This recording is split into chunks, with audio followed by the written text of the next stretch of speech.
ሰላም ውድ ቻናሌ ቤተሰቦች እንዴት ናችሁልኝ? እኔ በጣም ደህና ነኝ። ዛሬ እንግዲህ ብዙዎቻችሁ ጠይቁኝ ከነበሩ ጥያቄዎች መካከል እንዲሁም ደግሞ አዲስ ነገር ስላለ ወደ ገዳም ሰፈር መጥተናል። ገዳም ሰፈርን ብቻ ሳይሆን ግን የምናየው እግረ መንገዳችንን ያው እንደተለመደው ወደ ዳትሰን ሰፈርንም እንጎበኛለን። እንግዲህ ከእናንተ የሚጠበቀው እስከ መጨረሻው ድረስ አብራችሁ መቆየት እንደዚሁም ደግሞ ላይክ እና ሰብስክራይብ ማድረግ ያው አዳዲሶች ማለት ነው። ሀሳብ አስተያየታችሁንም ማስቀመጥ ነው። እንግዲህ ሃይላይት ነው እየተመለከትን ያለ ነው። ምናልባት ያው ሰፈሩ ማያውቀው ሰው ሊኖር ይችላል። በዝና እንኳን በደንብ የሚታወቁ ሰፈሮች ናቸው። በተለይ አዲስ አበባ ውስጥ አሉ ከሚባሉ ሰፈሮች ወይም ደግሞ ከጥንት ሰፈሮች መካከል ገዳም ሰፈርና ዳትሰን በጣም ተጠቃሾች ናቸው። እዚህ ጋር እንግዲህ ላቋርጣችሁና ይሄን ዛፉ እየተመለከታችሁት ከሆነ እጅግ በጣም ታሪካዊ በተለይ ደግሞ በኢትዮጵያ የፖለቲካ ታሪክ ውስጥ ትልቅ አሻራ ያለው ዛፍ ነው ማለት እንችላለን። ምናልባት እንደ ቅርስም ሊሆን የሚችል አይነት ነው። እዚህ እንደምታውቁት ምናልባት ብዙዎቻችሁ ካወቃችሁት ማለት ነው መንግስቱ ነዋይና ግርማሜ ነዋይ የሚባሉ ሁለት ወንድማማቾች በኢትዮጵያ የፖለቲካ ስርዓት ውስጥ በጣም ተጠቃሾች ናቸው። በተለይ ደግሞ ሂስትሪ ላይ እንግዲህ እነዚህ ሁለት ወንድማማቾች የተወለዱት እዚህ ችግኝ አጠገብ እንደሆነ ከዚህ በፊት የሆነ ቪዲዮ ላይ ሰምቼ ነበርና እንደዚሁም ደግሞ ቪዲዮ ላይ ተመልክቼ ነበር። እግረ መንገዴም እንግዲህ ከሱ የተነሳውበት ያው ቪዲዮአችን የተጀመረው ኦልሬዲ ከሱ ጋር ነው። ይሄንን በዛው ሼር እንዳደርጋችሁ ብዬ ነው። ምናልባት ደግሞ እነዚህ ሰዎች በስም ብቻ የምታውቋቸውና ስራቸው ምን ነበር የሚለውን በደንብ ማታስታውሱ ካላችሁ እንግዲህ ንጉሱ ላይ መፈንቅለ መንግስት ያደረጉ ሁለት በጣም ደፋር ወንድማማቾች ናቸው። የፖለቲካ የስርዓት ለውጥ ይፈልጉ ነበር እነኚህ ሁለት ወንድማማቾች። ለዛም ብለው እንግዲህ አጼ ኃይለ ሥላሴ ወይም ደግሞ ጃንሆይ ላይ እሳቸው ብራዚል ባሉበት የመፈንቅለ መንግስት ሙከራ አድርገው ያው በኋላ ላይ ግን የእሳቸው ደጋፊዎችም እንትን ስላላስቻሏቸው ደግሞ መፈንቅለ መንግስቱ እንዳይሳካ ስለከለከሏቸው ማለት ነው ሙከራው ይከሽፍና እዚህ ዙዋይ አካባቢ ወደ ዙዋይ አካባቢ እንትን ተደርጓል ወይም ደግሞ ሹት ተደርጓል ማለት ነው። እንግዲህ ያ ሳይሳካላቸው ቀርቷል ማለት ነው እነኚህ ሁለት ወንድማማቾች። ስለዚህ እነዛ ሁለት ወንድማማቾች የተወለዱት እዚህ አካባቢ ነው ማለት ነው። እንግዲህ አንዱ ከፈረሰው አካባቢ ደርሰናል። ያው እንደምትመለከቱት የፊት ለፊት ያለው ፓርት በዛኛው ዞረን በደንብ እንመለከተዋለን። በዚህኛው አካባቢ ትንሽ ምቹም አይደለም። እንደገና ደግሞ ፖሊሶችም ስለተመለከትኩኝ ምናልባት ላይ መቻቸው ስለሚችል በዛኛው ዞረን እንደዚሁም ደግሞ ዳትሰንም በዛው በላይኛው አቅጣጫ በተለይ ባሮቹ ምናምን ያሉበት አካባቢ በዛኛው ስለምናገኘው ዞር ብለን እንመለሳለን። እንግዲህ ይሄ ፊት ለፊት የምታዩት ህንጻ ደግሞ ያው ኮሌጆች ምናምን ያሉበት ሞቅ ያለ ቢዝነስ ያለበት አካባቢ ነው። ለመልሶ ማልማት እየፈረሱ ካሉ አካባቢዎች መካከል ይሄ የምትመለከቱት በግራ በኩል ያለው ሰፈር አንዱ ነው ማለት ነው። እንግዲህ ይሄ ሰፈር ምናልባት በደንብ ዲቴል የሆነ ለማየት ወይም ደግሞ ሰፈሩ አካባቢው ባጭሩ ለማወቅ እንዲያስችላችሁ በቀጥታ ፒያሳ ጋር ሄዳችሁ የአጼ ምኒልክ ሐውልቱ ባለበት ወይ ደግሞ ጊዮርጊስ ቤተክርስቲያን በስተጀርባው በኩል ማለት ነው የሚገኝ ሰፈር ነው። እንግዲህ ከዚህ ሰፈር አሁን እየሄድኩ ካለሁበት በትይዩ ወደ በግራ በኩል ማለት ነው በግራ አቅጣጫ ወይም ደግሞ እናንተም ለምትመለከቱት በግራ አቅጣጫ በኩል ይሄ ከፈረሰው ሰፈር አለፍ ብሎ ሌሎች ሰፈሮች አሉ። የዚሁ የአራዳ ክፍለ ከተማ ወረዳ 5 ጽህፈት ቤት የሚል አይ ቲንክ ህንፃ ነገር እየተሰራለት ነው የሚገኘው። እሱን ዞር እንመለከተዋለን። እሱ አለፍ እንዳለን የምናገኘው አስፋልት ወይም ደግሞ መንገድ ዳትሰን ሰፈር ይባላል። እዛ አካባቢ ያው ዳትሰን የተባለበት የሱ ደግሞ ሪዝኑ ምንድነው? ዳትሰን የሚባሉ መኪኖች የድሮ መኪኖች ማለት ነው በብዛት ያላቸው ሰዎች እዚህ አካባቢ ስለነበሩና መኪኖች በርከት ያሉ መኪኖች ይቆሙ ስለነበር ስያሜው በዛ እንዳገኘ ይነገራል ማለት ነው። በርከት ያሉ ከዚህ በፊት ያሉ ዶክመንተሪዎች ስመለከት እንደዛ የሚል ነው የተመለከትኩት። ስለዚህ አሁን ወደ ቀኝ ወደ ጊዮርጊስ ነው ፊት ለፊቱ ያው ወደ እንቁላል ፋብሪካ ምናምን የሚወስደው መንገድ ዋናውን አስፋልት ነው የሚያስይዘን። እኛ ግን ያው በዚህኛው አጠፍ ብለን ወደ ዳትሰን አቅጣጫ ነው እያመራን ያለ ነው። በሌላ አቅጣጫ ወደ አስፋልቱ እንወጣና ተመልሰን ወደ ፈረሰው አቅጣጫ ደግሞ ዞረን በዛኛው አቅጣጫ እንመለስና ከዛ በኋላ ጊዮርጊስ ቤተክርስቲያን በስተጀርባው ያለው አካባቢ ምን እንደሚመስል አስመለከታችኋለሁ ማለት ነው። እንግዲህ እስከ መጨረሻው ድረስ ያው እርግጥ ገና የድሮ አይነት ሰፈር ነው ወይም ደግሞ የቆየ ኦልድ ሰፈር ስለሆነ ያን ያክል አትራክቲቭ የሆነ ነገር ላታዩ ትችላላችሁ። ግን ሰፈሩ በጣም ማህበራዊ ህይወት ያለበት ትንሿ ኢትዮጵያ በሏቸው እነዚህ ሁለቱ ሰፈሮች ማለት ነው። አያው አነስተኛ ገቢ ያላቸው ማህበረሰቦች የሚበዙበት እንደዚሁም ደግሞ የጥንት ሰፈሮች ስለሆኑ በብዛት ሎ ኢንካም ወይም ደግሞ አነስተኛ ገቢ ያላቸው እንዲሁም ደግሞ የቀበሌ ቤቶች አይነት የሚበዙበት ከዛ ባሻገር ደግሞ እነኚህ የጭቃ ቤቶች የሚበዙባቸው አካባቢዎችን ነው እንግዲህ የምናየው። ከዛ ውጭ ግን አንድ የወላይታ ልማት ማህበር የሚል አንድ እንትን ተመልክቻለሁኝ። ምናልባት የዛ ፋሚሊ ሆናችሁ ወር ሊመለከታችሁ ቤተሰቦች ያያችሁ ከሆነ እንግዲህ በዚሁ መደዳ በዚሁ በስተቀኝ በኩል ነው የምታገኙት።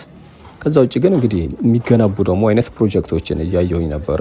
አሁን ይሄ ለምሳሌ የምትመለከቱት በግራ በኩል ያለው አንዱ ይሄ ሲሆን አለፍ ብለንም ሌላ እንመለከታለን። የወረዳው ጽህፈት ቤትም በዚሁ መደዳ በስተግራ በኩል ነው ያለው።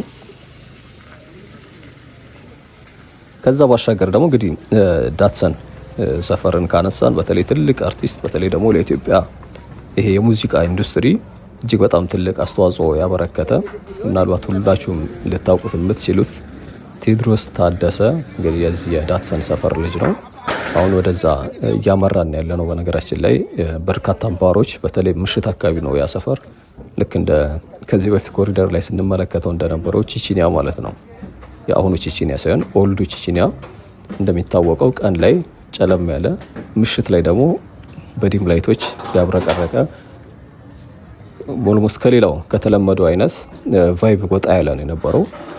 ቀን ያው ጭር ያሉ ባሮች የሚበዙበት ማለት ነው። እዚህም አካባቢ በተመሳሳይ በርካታ ባሮች መደዳውን ወደዛ አካባቢ ስንጠጋ እንመለከታለን። አሁን ዳትሰን ወደ አስፓልቱ ስንወጣ ማለት ነው። እንግዲህ ሌላው ይህንን ሰፈር ወይ ደግሞ አሁን ይሄ ገዳም ሰፈርን ማለት ነው ካነሳን ሌሎችም ሁለት በጣም ታሪካዊ በተለይ ደግሞ ይሄ ከኢትዮጵያ ነጻነት ጋር ተያይዞ ሁለት ስሞች የሚነሱ አሉ። በጣም ታሪካዊ ናቸው እነኚህ ግለሰቦች በተለይ ከግራዚያኒ ጭፍጨፋ ጋር በተያያዘ ማለት ነው። በእርግጥ ያው ጭፍጨፋው ይሄ ከነሱ ጥቃት በኋላ ነው የተጀመረው። ከዛ በፊት ያው የነሱ የኢትዮጵያን መወረር ያንገበግባቸው ከነበሩ አገር ወዳዶች መካከል የሚጠቀሱ ናቸው። በጣም ጀግኖችም ደፋሮችም ናቸው። አብርሃም ደቦጭና ሞገስ አስገዶም ማለት ነው። እነኚህ ሁለት ግለሰቦች እንደሚታወቀው በግራዚያኒና እንደዚሁም ደግሞ ጦሩ ላይ ቦምብ ወርውረው ትልቅ የሆነ ድፍረት የተሞላበት እንደዚሁም ደግሞ የሆነ ጀብድ የፈጸሙ ግለሰቦች ናቸው የነበሩት። እንግዲህ እሱንም ተንተርሶ ከዛ በኋላ ለጥቃት በሚል አዲስ አበባ ላይ ኦልሞስት ወደ 30 ሺህ ወጣቶች እንዳለቁ ይታወቃል። እንግዲህ እነኚህ ሁለት ግለሰቦችም የተወለዱት እዚሁ ገዳም ሰፈር ውስጥ ነው። ከዛ ባሻገር ከዚህ በፊት አንድ ሌላ ዶክመንተሪ ላይ ደግሞ የተመለከትኩት ይሄ የባልደራስ እንትን የነበረው መስራችና አሁን አይ ቲንክ ከፋኖ ጋር መሰለኝ እንትን የሚለው እስክንድር ነጋም እዚሁ አካባቢ እንደነበረ ሰምቻለሁኝ አንድ ሌላ ዶክመንተሪ ላይ ማለት ነው። ምናልባት ዲቴሉ የምታውቁት ካላችሁ ልትነግሩኝ ትችላላችሁ። ግን ብቻ የሆነ ፖለቲካል ኢሹዎች ምናምን በብዛት የሚነሱበት አይነት ሰፈር ነው የነበረው ይሄ ገዳም ሰፈር ማለት ነው። ብዙ የፖለቲካ ጥያቄዎች መነሻቸው ያጠነጥኑ የነበሩ በኦልድ ሂስትሪ ማለት ነው። በድሮ የኢትዮጵያ ፖለቲካ ሲስተም እንግዲህ የሆነ ጥያቄዎች መነሻቸው ምናምን ያደርጉ የነበሩት ይሄ ገዳም ሰፈር አካባቢ እንደነበረ ሰምቻለሁኝ። እንግዲህ ከዛ ባሻገር እንዳልኳችሁ ማህበረሰቡ የተለያየ አይደለም። ኦልሞስት ቅድም እንዳልኳችሁ ትንሿ ኢትዮጵያ አይነት ብዙ ሃይማኖት ብዙ ብሔሮች የምትመለከቱበት ከዛ ውጭ ደግሞ አንድ ግቢ ውስጥ በርካታ የተለያየ ማህበረሰብ ልክ ያው ቀበሌ ቤቶች ላይ የሚበዙ አይነት እንትኖች አሉ። አንድ ግቢ ውስጥ በርካታ ቤቶች በርካታ የቀበሌ ቤቶች ማለት ነው የሆነውን ነገር እየተዋዋሱ በጋራ የሚኖሩባት የሆነውን ነገር ሼር የሚደራረጉባት እንደዚህ አይነት ሰፈሮች በርከት ያሉ እንዳሉ ይታወቃል። ከነዚሁ መካከል ደግሞ እነኚህ ሰፈሮች እጅግ በጣም ተጠቃሾች ናቸው።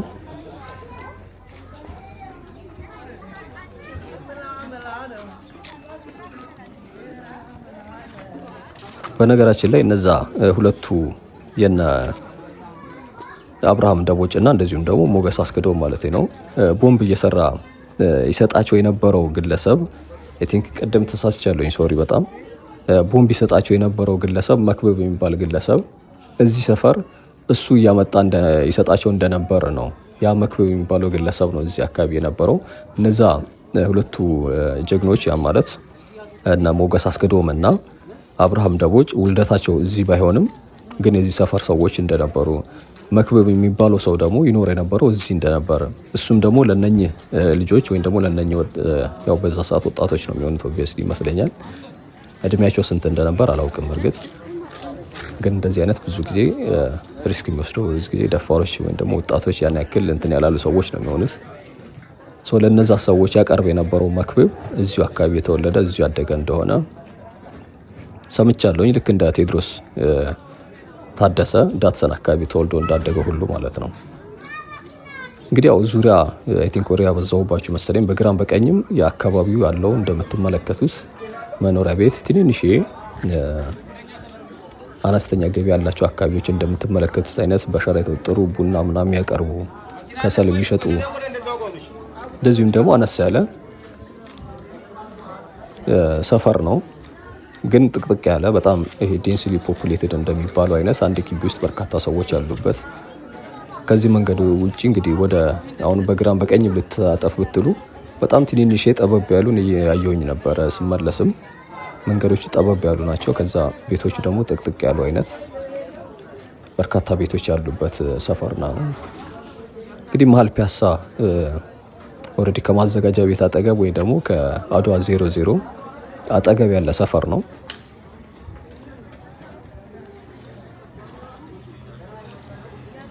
እንግዲህ ወደ አስፋልቱ እየወጣን ያለ ነው። ዳትሰን ሰፈር ዋናው መንገዱን አስፋልቱን ማለት ነው። ከዛ ወደ ግራ ነው የምንታጠፈው። ወደ ግራ ታጥፈን ዋናውን መንገድ ወይም ደግሞ መስቀለኛው መንገድ ጋር ከደረስን በኋላ ተመልሰን ወደ ላይ ከፍ እንልና በአንደኛው መታጠፊያ ቀደም ወደ ፈረሱ ቤቶች ወይም ደግሞ ፈረሳ ወዳለበት አካባቢ ወደዛ ውስጡን እያደረገን እዛ ከወጣን በኋላ የጊዮርጊስ ጀርባ ያለውን የቸርቹ ማለት ነው እዛ አካባቢ ያለውን እንመለከታለን። እንግዲህ ከቸርቹ ጀርባ በርካታ ትምህርት ቤቶች ምናምን አሉ። በነገራችን ላይ በእርግጥ እዚህ ጋርም አንድ ጌጅ ኮሌጅ የሚል አይቻለሁ። በነገራችን ላይ ባሮቹ አሁን በቀኝ በኩል የምትመለከቷቸው እነኚህ ቤቶች የመደዳውኑ ባሮች ናቸው። ምሽት አካባቢ በጣም ሞቅ የሚሉ ይሄ ፐብ ባር ምናምን የሚባሉት ማለት ነው መጠጥ ቤቶች እንደዛ ናቸው።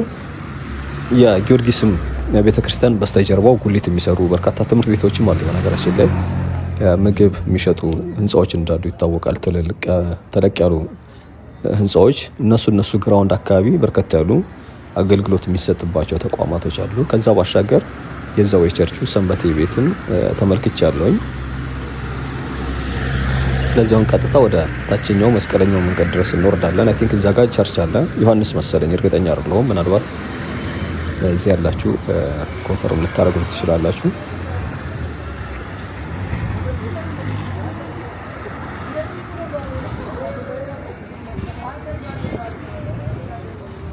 እንግዲህ ይሄኛው መስመር ያው አልባሳት መሸጫዎች፣ ጫት መደብሮች፣ እንደዚሁም ደግሞ ካፌዎች፣ ዳቦ ቤቶች የመሳሰሉ የሱቁ አይነቶች አሉ በዚሁ መደዳ። እንግዲህ እስከ መጨረሻው ድረስ አብራችሁን ቆዩ። እስኪ ዞር ዞር እያለን እንመለከተዋለን።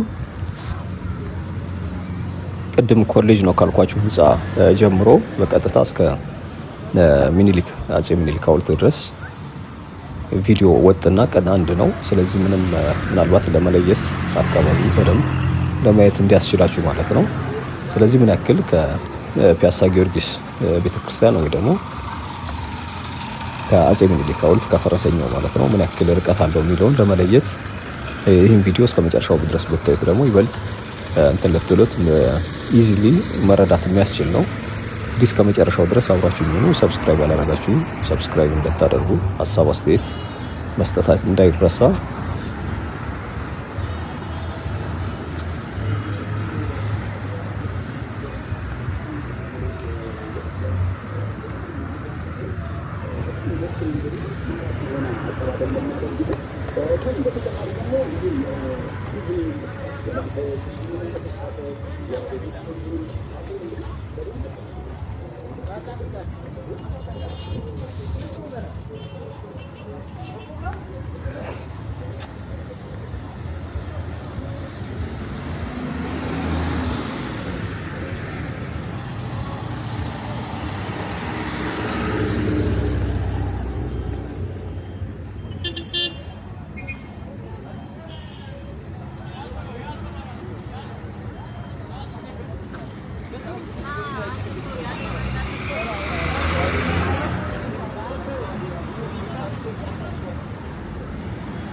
እንግዲህ የዛሬ ቆይታችን ይህን ይመስል ነበር። እስካሁን አብራችሁን ስለነበራችሁ አመሰግናለሁ። ቻው፣ መልካም ጊዜ።